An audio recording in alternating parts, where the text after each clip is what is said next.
Hello my people, for today's video I want to talk about external CSS. What is external CSS? External CSS is an application whereby you create a CSS file, let me say separate from HTML file. You want to separate your CSS file from your HTML file. For example, in this video now we create a new folder called CSS. Inside the folder we create style.css. Inside this style.css, now there we write all of our CSS, you understand?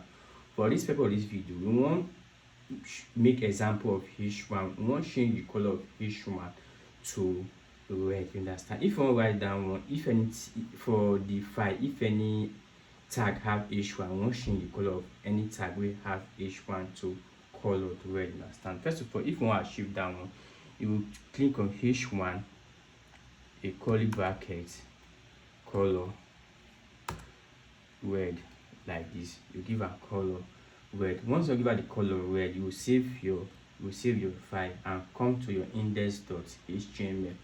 Inside of index.html, you want link the CSS file, which is this one, so to this index.html. First of all, after the close title tag, we want to write a tag called link tag, you understand? A link tag like this to link it, you understand?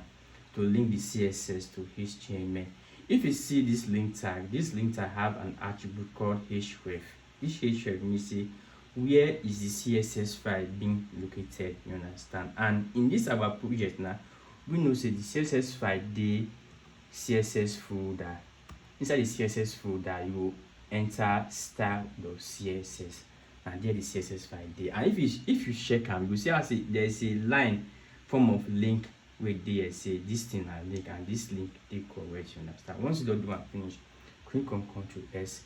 May we check what you will do with Chrome browser. Is index, right click. Once you right click on open with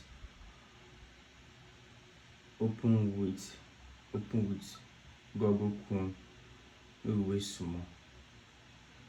If you see the h1 home page, the color dot turn to red. And this is how external CSS. So external CSS whereby you create a external file and you link into a HTML file.